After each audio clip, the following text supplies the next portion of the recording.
All right. There you go. Go ahead, David. Introduce yourself, David. Hi, I'm David James, and I'm the councilman for the 6th District. And president of Metro Council, I might add. And you have just found yourselves on a pop-up Take It From Tara. All right. You know, we do these things occasionally. Absolutely. When the spirit moves me. And this weekend, it definitely moves me because, David, two things have popped up that have been very concerning to a lot of people in the area. And I know that there's a big discussion about whether you ignore graffiti and just cover it up and move on, or whether you acknowledge it, Sure. call it out and talk about it. And I'd just like to hear from you as president of Metro Council, how you felt about a former police officer yourself, how you felt about words that said kill cops on an overpass, and then this morning swastika in front of a church in Crescent Hill. Right. So I received information yesterday about the one on I-64, the kill cops one, and it upset me a lot. First of all, it's graffiti. Number two, it's encouraging violence against those that put their lives on the line every day to protect us and make sure that we're safe. Of which you were one for quite a long time. Of which I was one for 30 years. Yeah.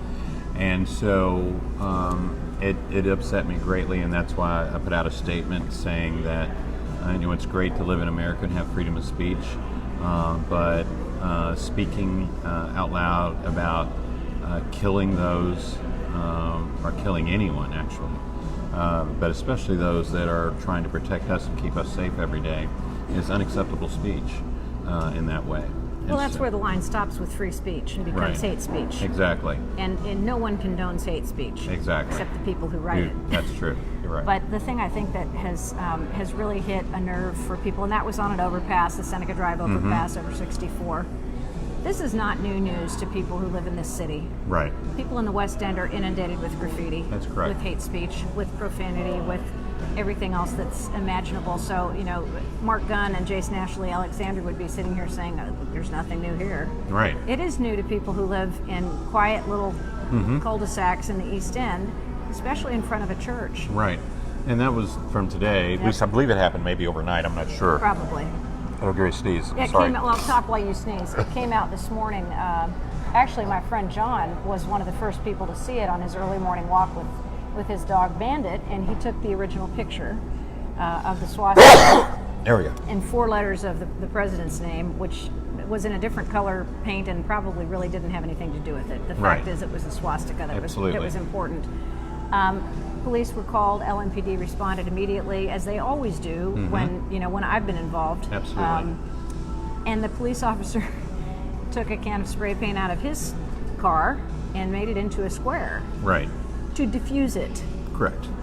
And then they started their search, and they have found the cans of paint, and they were in garbage cans, so they know what's going on. They've got their ideas. And I specifically asked them, do you think there's any correlation between the two different things? And he said, I think the MOs are completely different. What kind of people climb up on an overpass, hang off over the side, and write kill cops? Those are some people, some of the graffiti makers here in our community risk their lives to put forth their message. But the swastika on the street in front of the church, the kill cops on the overpass, are all unacceptable in this most compassionate city in the United States, Louisville, Kentucky. And so whether you're talking about hate speech of anybody, whether you're talking about police officers or particular religious beliefs, it is really unacceptable in our community.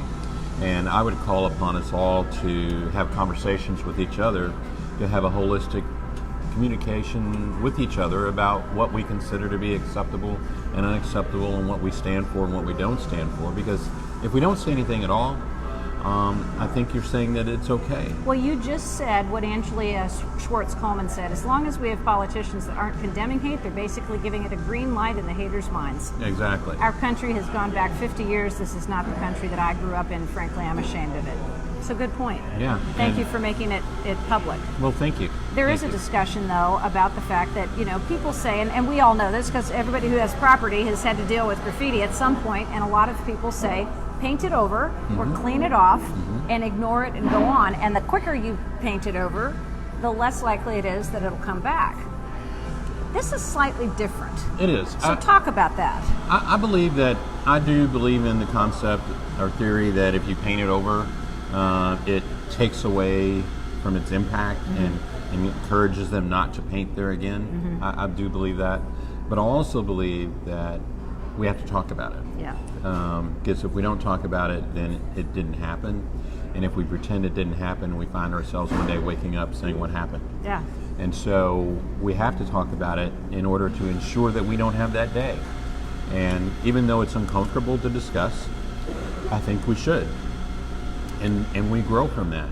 And things that don't kill us make us stronger. That's right. I totally agree in that. And I think that talking about swastikas being painted on, we just had some swastikas painted in Old Louisville a couple of months ago.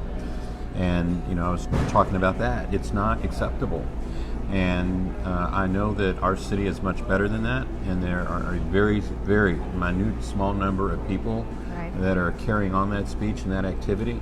And that we cannot let it stand. We can't say it's acceptable because it is not acceptable.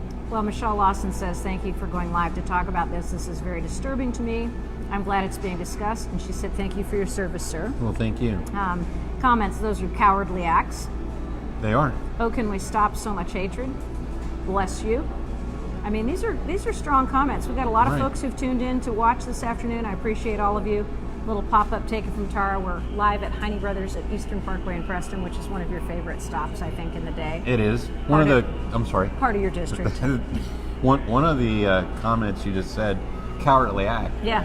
Both of these things were done in the middle of the night. Right. Where no one could see them. Right. And, it makes it even more of a cowardly act. If you have a particular belief, then stand up for that belief and don't hide behind darkness some night to say what you believe in and confront the people that believe differently and have that open conversation and dialogue. But, you'll be having that with me. But yeah, exactly. And many other people throughout our city that don't believe in that. And I just feel like both of these acts are cowardly acts of hate and unacceptable. Thank you to Bill Hollander for getting out this morning in his workout clothes and making sure that was erased from the street. Absolutely. Immediately. Bill's a very good council person. Bill is the best, and he just he just hammers it out. And the police who came were amazing because they were going through dumpsters and I don't think people know what police officers do. Oh, they go through a lot. Going through dumpsters, going through garbage cans, having to go get gloves to pick these cans of paint out, and they found the two cans of paint, one red and one white, and apparently they're going to do whatever forensic examination they do. But security cameras, Ring doorbells, if anybody in the neighborhood happens to have those and something shows up, please feel free to reach out to me. I'll get in touch with LMPD. Call LMPD. Absolutely. If anybody has one of the doorbells that have the cameras on them that's in that area, please look at your video to see if there's any information on there that you could turn over to LMPD so they can help catch the people that did it. Our police officers work really, really hard, and with our budget cuts, they're working even harder because there's not as many of them. And so I really don't think the general public knows how much work they really do. And so our police officers are fantastic, and they do a great job. I say that we need to try to help them do even a better job by making sure we catch the people that did these things. Julia, Barbara, I know you guys have a doorbell. The funeral home is there at the corner, Arch Hill Hetty. They've probably got security cameras. Yep. Sure that Chum Church has security cameras. So check that video, you guys, and let us know if you find anything. David, does this kind of crime speak to a larger problem that we're experiencing, especially in our city right now, of raised tensions with police officers? It does. I think it speaks to a nationwide conversation, not only with police officers, but just hate speech in general. I'm just talking about me. I personally see conversations coming out of Washington, D.C. that are not of tolerance and acceptance and equality and inclusion. And I think that is not what America actually stands for. And when those kinds of conversations are being pushed from the highest offices in our land, it causes people to have different outlooks and thoughts on life and about what they can and cannot get away with. Right. And I think it makes us all less safe. Well, when we believe that we're above the law, it causes problems for all of the people who are trying to enforce the law. Absolutely. And you have always been so responsive every time I've ever asked you for anything, and that's what Metro Council people and what basically the people who lead our city should be doing with citizens. But I also understand. Colleen just said thank you for this conversation, much needed. Ramona Johnson says thank you for speaking the truth. Your wife is tuned in. She's making sure that you're here having coffee with me instead of out on patrol somewhere trying to clean up graffiti. You've always been really responsive to me, and I want to thank you for that. No, absolutely. I appreciate Anytime. that. And I know that when you speak from a lot of experience in a lot of different areas.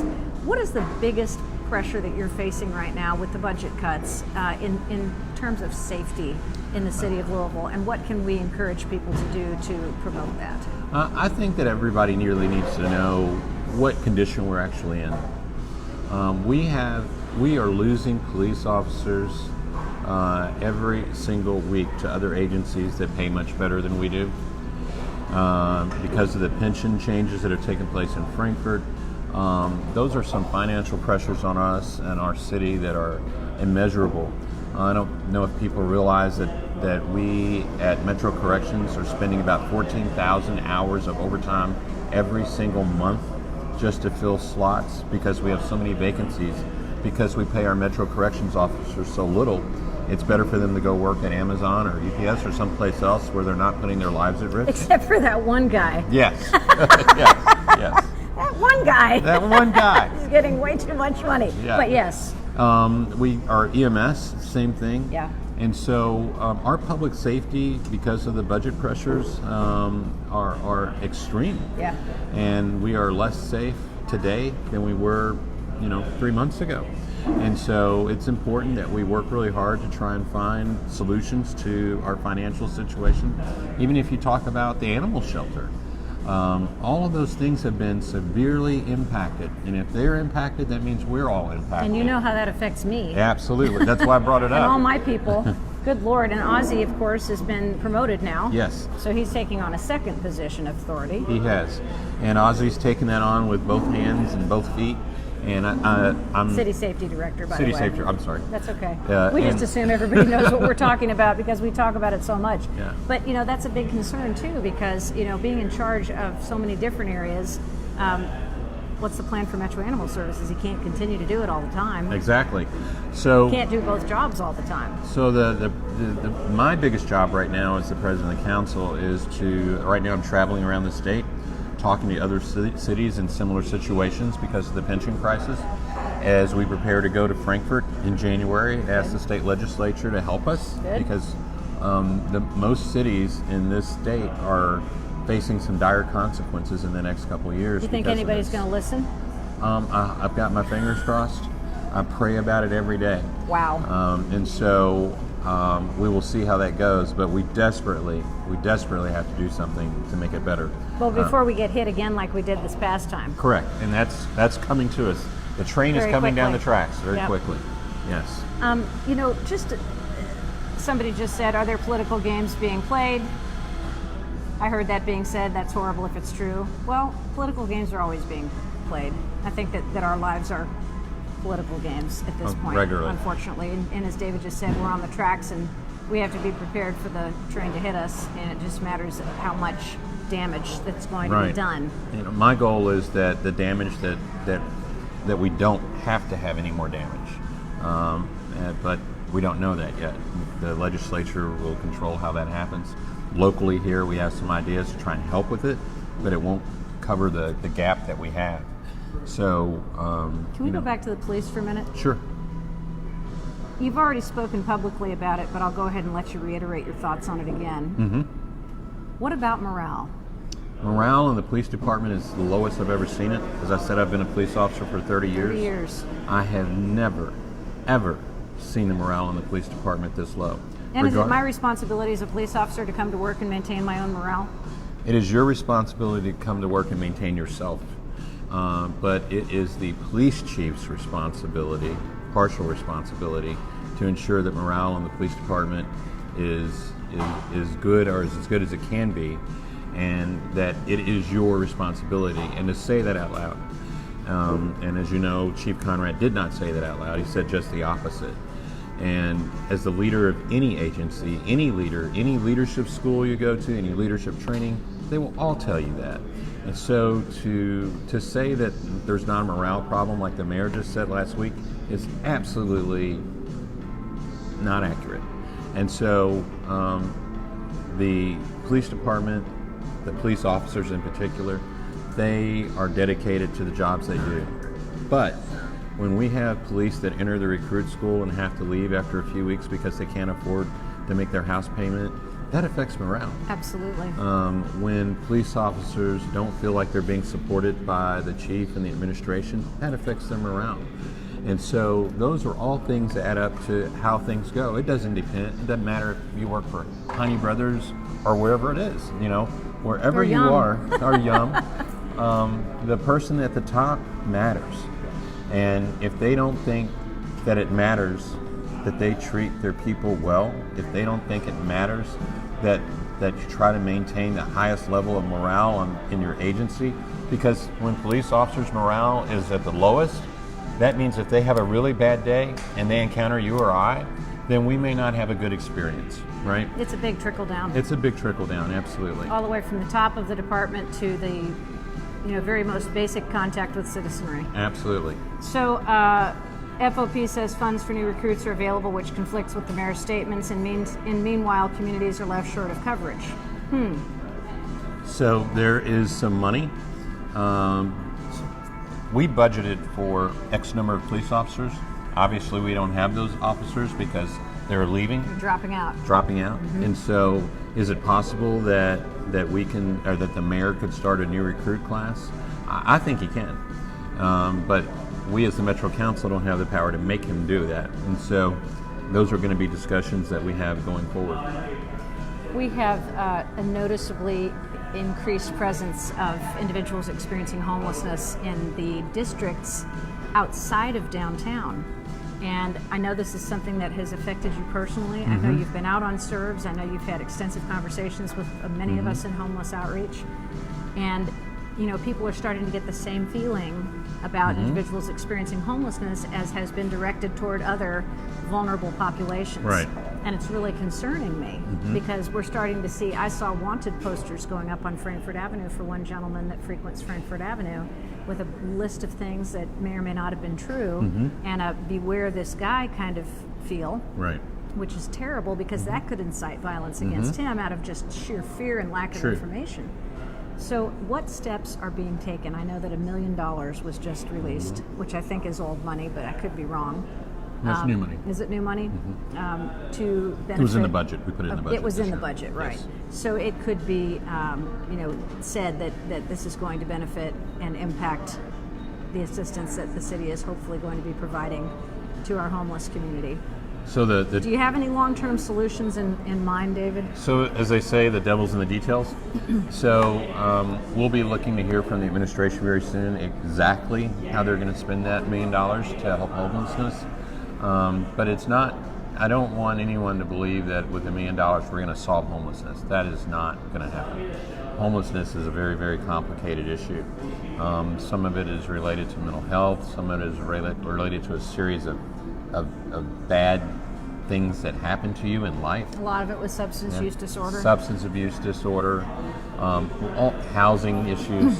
So all of those things have to be addressed, and those things are not solved in one budget cycle.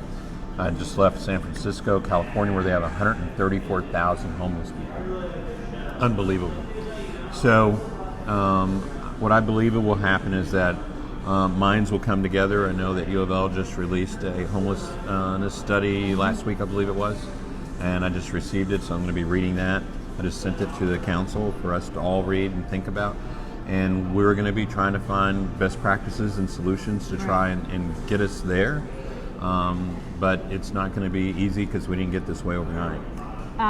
Many people panhandling at Oxmoor Mall traffic lights. Hadn't seen that before. Yes, we do. Just as an aside, I have been so grateful and blessed to be introduced to the concept of homeless outreach by people like Tiny Markwell, Jeff Gill, Glenda Adkins, Daryl Glass. It goes on and on and on.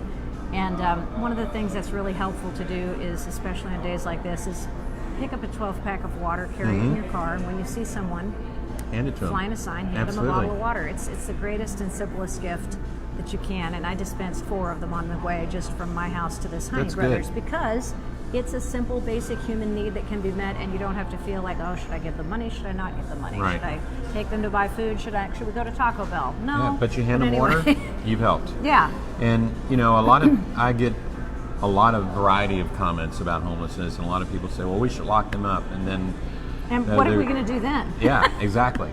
Because the jail's already Because the jail full. is full of people with substance use disorder, full of people with mental illness, full of people who are homeless, and where are the criminals going to go? Where are the people who really are committing the crimes? And this is why I posted last week about Felicity Huffman, and I got some blowback, but I was like, why are you putting this chick in jail? Right. Home incarcerate her and make her pay millions of dollars to send kids to college who can't afford to go. There you go. What's the point of putting her in jail? And quite frankly, being homeless isn't a crime. Right. And they shouldn't be ticketed for sleeping on the sidewalks. And you and I agree on most of this stuff. Yeah. So, what I would say to the people out there watching is that we're working on it really hard. I know you are. And we're talking about it to a whole lot of people. And we are trying to deal with it. And you may say, well, why aren't you saying you're going to fix it? No other city in this country has fixed it yet, but we're trying some new things, and we're trying to see if we can be on the cutting edge of those types of things. And we'll see what happens. Well, I'm from Portland, Oregon originally, and Burnside, which is what was then called Skid Row, was one of the most prolific and gigantic homeless communities from the time I was a child. So I was aware of homelessness from a very, very early age, knowing that that's where the people sleep on the street. Right. And it's become more prevalent since we've had the ejections from the underpasses, and people are becoming more obvious on the street corners and in front of restaurants and in front of businesses that have caused a lot of kickback. I'm just going to throw out there that, and you know this to be a fact, we have the most incredible homeless outreach teams in Louisville. And I just hope more money can be directed towards those individuals who really know what they're doing, who are on the street, who are working individually with people. And that you might think about calling on them even before you call the police, because they know what to do. They can often diffuse a situation and even help to relocate people who are in particularly problematic areas. Right. The homeless activists is what I will say, that we have in our community are passionate and dedicated to the cause of helping people. The compassion in their heart is unbelievable. And I call on them quite often when there's conflict between neighbors and homeless communities, which happens often. All the time. And they have been very, very effective in trying to help resolve those issues. And thank you for doing that. Yeah, and I'll just leave it at that. Good job. Thank you. Today we had graffiti on a street in Crescent Hill that was a swastika and other letters that are inconsequential to me. But a swastika was painted in front of a church. Yesterday and the day before, graffiti was placed on the Seneca Drive overpass that, talked about capitalism first, talked about climate strike and some other things, but the final product was the words "kill cops" with other language. And that's why I wanted to talk to Metro Council President David James today about the impact of these words. When we see graffiti, David, we call 311, I imagine. How concerning is it to you right now that these 2 pieces of graffiti have been placed? And how much do you think copycatting will result because of publicizing this graffiti? So I think there's a balance, or a fine line, maybe is the best way to say that. If we never talk about the graffiti, then it stands. Right. And that belief and that conversation stands. So we have to call it out when we see it. But there will be people that will see this and listen to this and say, well, I want to do the same thing, I want to add to it, even though they may not be a person that really wants to kill a police officer, and they may not be a person that really believes in the meaning behind a swastika, but they feel that it would bring them fame or notoriety by doing so. And I would just encourage those folks to please don't do that. At the very least. At the very least, please don't do that. Because this is our city, this is our community. And when you paint on other people's property and create vandalism on other people's property, you hurt our city, and you hurt our community, and you hurt the core and the fabric of our community. And I really believe that most everybody in our community wants to lift it up, not bring it down. And so I would just encourage everybody to be a person that goes out and does one thing each day to lift up our community. Can you confirm who to call if we see graffiti hate speech on the weekends? 311 not answering on the weekends. I assume LMPD, but not 911. Is that true? That's correct. And 574-2111 is Metro Safe, which is also open on the weekends. That's Metro Safe is open on the weekends. Call your council person on the weekend. They will. We have a graffiti team out of Public Works. Excellent. And that's what they do every day is take care of graffiti. And so just call. I swear to God, I think Hollander was out there with fluid and a rag cleaning it off the road himself. He's just amazing. That is him. So all these folks who have written obviously appreciate you. They're all saying thank you. They're all saying bless you. Why don't you run for mayor? It's a good idea, isn't it? We'll discuss that when that time comes. David James, your Metro Council president, thank you so much. We appreciate you. I appreciate you. Have a good day, buddy.